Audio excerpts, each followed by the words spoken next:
Baie welkom by vanoggend se diens. Kom ons sit net so dan bid ons saam. Here ons God, baie dankie vir die geleentheid om hier te kan wees. Ons wil bid dat U verheerlik sal word deur ons hier wees. En ons vra dat U vir ons vanoggend sal leer deur U woord en deur U Gees. Vir ons leer oor ons verhouding met U en hoe om mense te hanteer vanuit ons verhouding met U, veral ook in moeilike en soms uitdagende situasies. Dit alles bid ons in afhanklikheid van U, hoor ons asseblief. Amen. Geliefdes, die wat self wil oplees, Matteus hoofstuk 5, ek gaan net al 2 kort skriflesings uit Matteus hoofstuk 5 hê. Inleidend in ons eerste hoofthema gisteroggend, het ons stilgestaan by die verlossing uit Egipte, en dan word die 10 gebooie ingelei met die woorde, ek is die Here jou God, wat jou uit Egipte, uit die plek van slawerny bevry het. En dan volg die 10 gebooie as 10 breë riglyne vir die inrigting van die hele samelewing. Ons kan dit ook so formuleer, dan kry God se volk die riglyne van hoe gaan lewe mens as jy besef dat jy verlos is. Nou ons as Christene is verlos uit die greep van sonde deur die soendood van Jesus, en daarom is die 10 gebooie en God se ander riglyne in die woord ook vir ons die riglyn van hoe om te gaan lewe vanuit dankbaarheid. En ons subtema is glo ons anders of leef ons anders. Nou die eerste plek, eerste hoofpunt. Die Jode het God se 10 gebooie, 10 riglyne, geweldig uitgebrei, tot 613 hoofwette en tot letterlik duisende bepalings. En hulle het skynbaar stiptelik, of tot 'n baie groot mate stiptelik daarby gehou, om al hierdie reëls na te kom. Hulle hele lewe het eintlik gedraai oor die wet en die reëls. Ek moet so aantrek, ek moet so eet, ek moet so dit, ek moet so dat. En nou kom Jesus, en in die lig van hierdie stiptelike naleef van al die wette, kom Jesus en hy sê vir sy vervolgelinge, hy verwag van hulle nog meer. En dit val so 'n bietjie vreemd op die oor. Matteus 5 vers 17 tot 20. Moenie dink dat ek gekom het om die wet of die profete ongeldig te maak nie. Ek het nie gekom om hulle ongeldig te maak nie, maar om hulle volle betekenis te laat kry. Dit verseker ek julle, die hemel en die aarde sal eerder vergaan, as dat een letter of letterstreepie van die wet sal wegval, voordat alles voleindig is. Wie dan ook een van die geringste van hierdie gebooie ongeldig maak, en die mense so leer, sal die minste geag word in die koninkryk van die hemel. Maar vir wie die wet gehoorsaam, en ander so leer, sal hoog geag word in die koninkryk van die hemel. Ek sê vir julle, as julle getrouheid aan die wet nie meer inhou as die van die skrifgeleerdes en die fariseërs nie, sal julle nooit in die koninkryk van die hemel ingaan nie. En nou moet ons vra, wat behels hierdie meer? Wat bedoel Jesus as hy sê, as julle getrouheid aan die wet nie meer inhou as die van die fariseërs en die skrifgeleerdes nie? Genadiglik beteken dit nie meer reëls en meer wette nie. Dit beteken meer van die regte gesindheid. Dit beteken meer opregtheid. Die Jode het die wette nagekom, maar nie altyd met die regte gesindheid nie. En daarom kom Jesus en hy plaas die klem op gesindheid en op opregtheid. Nog 'n manier waarop ons dit sou kon verwoord, dit wat Jesus sê, is om te sê, ek het gekom sodat die wet in lyn met sy oorspronklike bedoeling verstaan kan word en uitgeleef kan word. Nie soos robotte wat reëls nakom nie, anders as die godsdienstige leiers. En dan kom Jesus in hierdie gedeelte wat ek gelees het, uit hoofstuk 5, is die begin van die bergrede. En hierdie bergrede strek van Matteus 5 tot Matteus 7. En hierdie hele bergrede staan bekend as Jesus sy herinterpretasie van die wet. Nie nuwe wette nie, sy herinterpretasie van die wet, om die wet sy volle betekenis te laat kry. En dan vind ons in hierdie bergrede van Jesus, wat ek wil noem, 'n refrein. Hy begin elke keer met die woorde, julle het gehoor, dan verwys hy na een of ander van die gebooie, en dan sê hy, maar ek sê vir julle. En daai refrein is geweldig belangrik, en ons moet seker maak, dat ons dit reg verstaan. Wat bedoel Jesus as hy elke keer sê, julle het gehoor, maar ek sê vir julle. As Jesus sê, julle het gehoor, bedoel hy nie, julle het iewers langs die pad, miskien toevallig hiervan of daarvan gehoor nie. 'n beter interpretasie sou wees om te sê, Jesus sê, julle het groot geword met. Julle is so geleer. Julle ken die wette.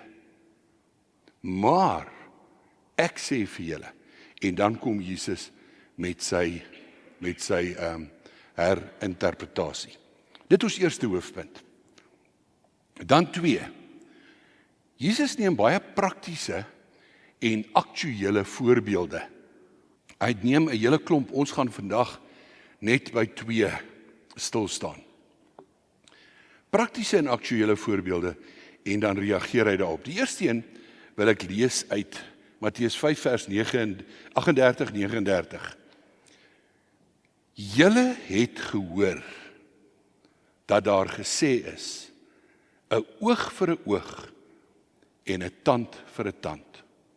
So Jesus haal aan uit die Ou Testament, hy haal aan uit Eksodus 21 vers 24, Levitikus 24 vers 20 en Deuteronomium 19 vers 21. En ons weet dat die reël, die wet van die Ou Testament, van 'n oog vir 'n oog en 'n tand vir 'n tand, was 'n goeie en 'n regverdige reëling. Dit was vir 'n doel ingestel, as iemand anders se lewe geneem het, het daai familie die reg gehad om daai persoon se lewe te neem. As iemand anders seer gemaak het, dan kon hy weer seer gemaak word. Dit was 'n goeie, ek herhaal, goeie en regverdige reëling.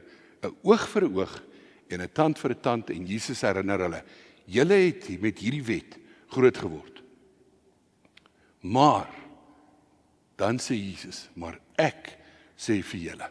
En voor ons kom by wat hy sê, iets het verander, of iets is in Jesus besig om te verander. Daarom kom Jesus met 'n herinterpretasie van die wet. Nou moet ons vra, maar wat is aan die verander? God hanteer ons nie meer volgens die reëls nie. Veral nie volgens die reël van vergelding nie. Hy hanteer ons anders. Hy vergewe ons. By hom gaan dit nie meer oor verdienste nie. Dit gaan oor genade. Dus 'n oog vir 'n oog en 'n tand vir 'n tand, soos hulle dit verstaan het, is eintlik uitgedien. Ons moet verder gaan as dit. Waarom? Want Jesus het verder gegaan. Dit bring ons by ons derde hoofpunt. Hoe tree 'n mens op wat God se genade ervaar het? Hoe leef mens anders omdat jy God se genade ervaar het? Kom ons kyk eers gou na 2 ander moontlike optredes. Normale of tipiese of te verwagte optredes. Die een is, gewoonlik is die reaksie op enigiets wat verkeerd is, verset, beklei terug, ek moet wen, slaan my, dan slaan ek jou harder terug. Nou dit lei gewoonlik daartoe dat as iemand slaan en iemand slaan hom harder terug, dan sê hy, nee, nou moet ek jou weer harder slaan, want jy het my harder geslaan, sodat ek jou geslaan het. En net so, en dan is die hele ding aan die gang.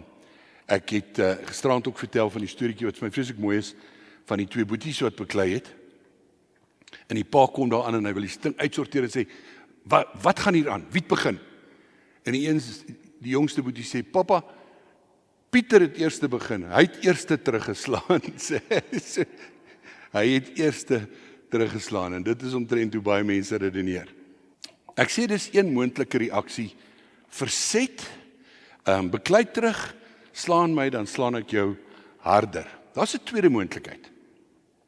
En dit bekommer my nogal, dat dit dikwels as die Christelike weg voorgehou word. Hierdie tweede manier van optrede is, wees passief, gee oor, verdra alles, vat maar wat na jou kant toe kom.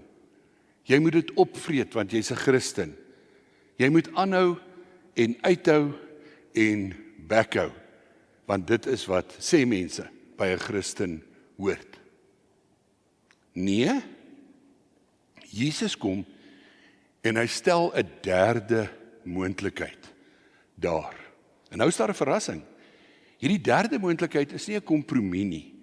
Dis nie 'n goue middeweg tussen verset en net oorgee nie. Dit is heeltemal iets niets. Ons vierde hoofpunt. Die beginsel wat Jesus vir ons leer is, tree verrassend nuut op. Doen iets totaal ongewoon.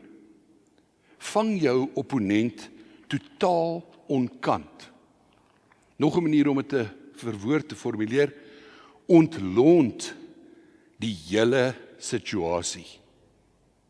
Wees sterker, wees groter, wees meer. Wys iets daarvan dat jy in Christus 'n nuwe mens is.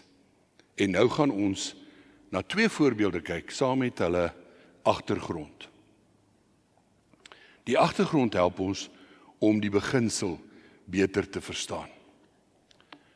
Nadat Jesus gesê het, julle het gehoor dat daar gesê is, 'n oog vir 'n oog en 'n tand vir 'n tand, sê hy, maar ek sê vir julle, julle moet julle nie teen 'n kwaadwillige mens verset nie. As iemand jou op die regter wang slaan, draai ook die ander wang na hom toe. Maar nou moet ons die agtergrond 'n bietjie in ag neem. As iemand jou op die regter wang slaan, dit het niks te doen met geweld, dit het niks te doen met aanranding nie. Kry die prentjie in jou kop dat iemand anders so met die rugkant van die hand so ligte veeg deur die gesig gee, net so veeg op die wang klap. Dis waaroor dit hier gaan. Dit was 'n poging om iemand te verneder. Dit was 'n poging om iemand uit te lok, om dalk terug te slaan, en as daai persoon gereageer het en teruggeslaan het, dan het die een wat die moeilikheid begin het, eintlik 'n verskoning gehad in sy eie kop, om nou nog meer drasties op te tree, en dan sou jy amper, maar nie amper nie, sou eintlik direk 'n wraak, weer wraak situasie kry. Daai klap, iemand op die regterwang slaan, is eintlik 'n klap wat gepas het by kinders, slawe, vroue en ander ondergeskiktes. Nou, kom ons kyk in die situasie wat Jesus skets, waar iemand anders so veeg gee. Ons sou dan nou twee tipiese reaksies kon kry. Die een sou wees dat jy net jou kop gryp en dit maar net aanvaar, jou maar net onderwerp, die persoon daarmee laat wegkom. Die tweede is die teenoorgestelde, dat jy sou, ek wil die Engelse woord gebruik, retaliate, dat jy sou vergeld, dat iemand wat so geklap word, harder sal terugslaan, en ons weet wat dan gaan gebeur. Jesus kies 'n ander opsie, en hy stel dit so, draai ook die ander wang. Met ander woorde, hy sê, weier om verneder te word. Draai die ander wang. As iemand jou op die wang slaan, draai die ander wang, sê kom. Jy kan my nog 'n keer slaan, maar ek gaan nie reageer nie. Ek gaan nie retaliate nie. Weier om verneder te word. Wys, ek is in Christus sterker as jy. Stel die uitdager, die aggressor, in 'n verleentheid. Laat hom nadink. Maak hom skaam. As iemand anders so sou klap op die wang, en hy sou die ander wang draai, sou die een wat eers geklap het, moes gedink het, hy sou tot stilstand moes ruk en sê, maar wat nou? En gaan ek regtig verder met hierdie ding? Laat hom nadink, maak hom skaam. Nou kom ons by die tweede voorbeeld, vers 41. As iemand jou dwing om sy goed 1 kilometer ver te dra, dra dit vir hom 2 kilometer. Nou, die agtergrond. Die algemene gebruik was dat, omdat die Jode onderdane is in die Romeinse provinsie, kon enige soldaat, volgens wet, enige Jood opkommandeer om goed te dra. Dit sou gewoonlik die Engelse woord is sy kit wees, sy toerusting dra.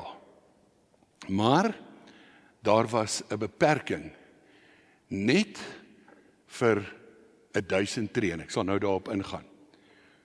Net tussenin, onthou, dit is wat gebeur het met Simon van Sirene. Wanneer Jesus besig is om sy kruis te dra en begin beswyk onder die kruis, dan word Simon van Sirene so opgekommandeer. Kom, jy, sommer so van die straat af. Vat hierdie kruis en dra die kruis. Nou ek sê, hier was 'n mate van beskerming in, so die soldaat kon enige persoon opkommandeer om sy goed te dra. Maar die wet het die persoon wat dra, beskerm, deur te sê net soveel. Nou hier staan in die vertaling 1 kilometer.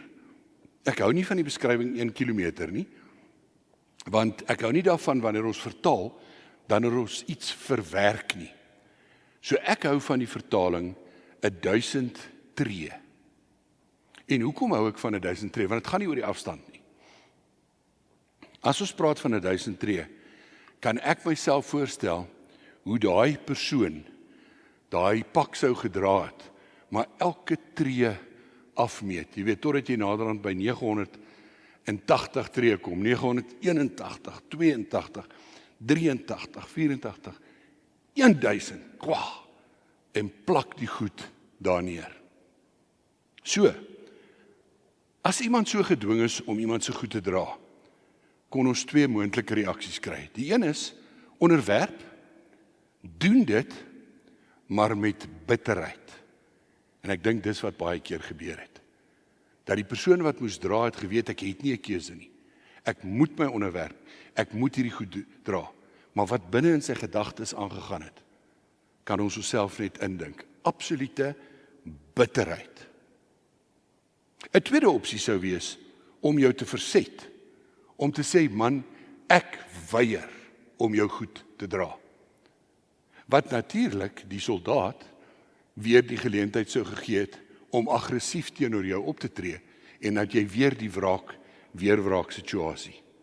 Jesus kom en hy leer. Neem beheer. Ontlont die situasie. Wees meer. Verstom die ander persoon. Maak hom skaam. Doen meer as wat van jou verwag kan word. As iemand jou dwing om sy goed 1 kilometer ver te dra, dra dit vir hom 2 kilometer. Kan jy dink wat die reaksie van 'n soldaat sou gewees het? Ek wil my nou half voorstel 'n soldaat op 'n perd. Ek wil my voorstel hierdie soldaat wat hierdie ou dwing en hierdie ou dra sy goed vir 1000 tree. En as hy by die 1000 tree kom en sê, hoorie, is jy seker wil jy ek moet dit net tot hier dra? Kan ek dit vir jou nog 1000? Kan ek vir jou nog 1000 tree dra? Ek kan my voorstel dat die ou val van sy perd af van verstomming en sê, wat gaan met jou aan? Maar dis wat Jesus voorstel. Wees meer, wees groter, verstom die ander persoon, doen meer as wat van jou verwag kan word. Ons 5de punt. Ons moet nou self 'n bietjie vir ons indink in praktiese situasies. Waar en hoe gaan ek anders optree as wat van my verwag kan word? En natuurlik altyd waarom? Omdat ek verlos is in Christus. Dit raak die hele lewe en alle lewensterreine, maar ek gaan so 'n paar uitsonder. Waar het ek en jy geleentheid om anders op te tree, meer te doen, anders te doen as wat van ons verwag kan word? Ek wil so 'n paar terreine uitsonder. Die eerste een, skoonfamilie.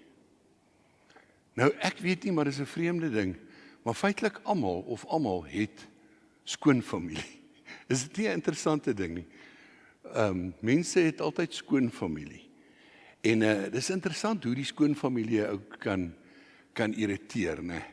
Dis hoe dit erger is as jou swaar iets doen as wanneer jou broer dit sou gedoen het. En dan kom ons natuurlik nou by al die skoonmaak grappies, wat natuurlik nie almal grappies is nie, né? Skoonfamilie. Kan jy dink wat die effek sal wees as ons skoonfamilie so bietjie anders hanteer? Hulle dalk skaam maak, deurdat ons verrassend optree. Tweede terrein wat ek wil noem, is die huwelik, en dit is baie belangrik. Sal dit nie 'n aaklige huwelik wees, as 'n man en vrou net vir mekaar doen wat hulle moet doen nie? En as dit ook die gesindheid is, ek het nou my plig gedoen, ek het nou gedoen wat ek moet. Is dit nie wonderlik as mens kan dink ek gaan vir jou meer doen, as wat eintlik van my verwag kan word nie? En kan jy dink wat se reaksie dit gaan uitlok? Want dan wil ek ook weer meer doen, en dan word dit oor en weer meer doenery vir mekaar. Kinders is nou nie hier nie, maar ek het die kinders as 'n voorbeeld ook in. Ja, een van die tipiese goed wat in elke huis lyk my maar gebeur, is as daar nou nie 'n skorrelgoedwasmasjien is nie, dan is daar altyd 'n bekleierery oor die skorrelgoed. Nee, maar ek het laas gewas. Nee, is nie my beurt nie, is jou beurt. Nee, laas keer was dit meer skorrelgoed as hierdie keer is meer as laas. Dit is die gewone patroon. Kan jy dink hoe verstom sal ouers wees as kinders van self die skorrelgoed was? Ek het sommer 'n ander simpel voorbeeld ook genoem. As kind die opdrag kry, jy moet die hondebollie optel. En jy kom terug en sê, pa, ma, ek het al die hondebollie opgetel, en ek het sommer die katsandbak ook skoon gemaak en nuwe katsand ingesit. Toeps, val jou ouers om van verstomming, maar dit sal 'n nuwe gesindheid kweek. OK, en dan kom ek by die mees sensitiewe voorbeeld, maar ook die een waar ons die grootste geleentheid het om spreekwoordelik die ander wang te draai en die ou spreekwoord tweede myl te stap. En dit is as dit kom by padgebruik. Daai frustrasie van iemand wat voor jou indruk, en dan jou reaksie gewoonlik om hom te probeer uitdruk. En dan wanneer hy wel in die pad kom, dan kom hy verby jou en dan wil hy jou weer afdruk. Ag mense. Nou moet ek sê, in die verlede het dit al baie keer gebeur, as ek gepreek het, dat iemand vir my na die tyd sê, Bram, jy het vanoggend net vir my gepreek. En dan sê ek gewoonlik vir hulle, jong, dis omdat ek vanoggend vir my gepreek het, dat dit vir jou voel, ek het vir jou gepreek. Ek vorder ook maar nog stadig op hierdie pad. Maar ek het al bevrydende oomblikke gehad, dat wanneer ons iemand wat wil indruk, die geleentheid gee om in te druk. Onthou net, as iemand wil indruk en jy gee hom kans, dan het hy nie voor jou ingedruk nie. Dan het jy hom 'n kans gegee, dan het jy niks om oor kwaad te word nie. En dit het verrassende gevolge. Laaste 2, werkgewers en werknemers. As jy 'n werkgewer is, moenie net die nodigste of die minimum doen vir jou werkers nie. Verstom hulle. Doen meer as wat van jou verwag kan word. En as jy 'n werknemer is, moet ook nie werk met 'n gesindheid van ek doen net die nodigste nie. Maar iemand het my gisterand na die boodskap daarop gewys en gesê, ja, ongelukkig, Wanneer werknemers bereid is om meer te doen as wat van hulle verwag kan word, dan word hulle uitgebuit. En dis daarom ook nou nie die bedoeling nie. Punt is, ons het daagliks uitdagings en daagliks geleenthede om anders op te tree. Ons 6de en laaste punt, die beginsel. Dit gaan nie oor passiewe onderwerping nie. Dit gaan nie oor selfvergelding nie. Dit gaan oor meer, beter, anders, nuut dink vanuit my verlossing. En dit wat Jesus hier in die bergrede beskryf, word in die teologie genoem Jesus se leer van oorvloedige geregtigheid. Nie nuwe wette nie, nie nuwe reëls nie. Nie meer wette nie, nie meer reëls nie, maar oorvloediger geregtigheid. Amen. Here, terwyl ons so luister, kan ons waarskynlik almal vir ons in sekere situasies indink. En kan ons ook eerlik wees en erken, ek kon in daardie situasie anders opgetree het. Ons wil bid dat U deur die Gees vir ons sal lei om te groei in oorvloediger geregtigheid. Om anders te dink en anders te doen en anders te leef op grond van U soenverdienste. Hoor ons asseblief. Amen. Geliefdes, die genade van die Here Jesus Christus, die genade van God ons Vader en die teenwoordigheid, die lerende teenwoordigheid van die Heilige Gees bly by U almal. Amen.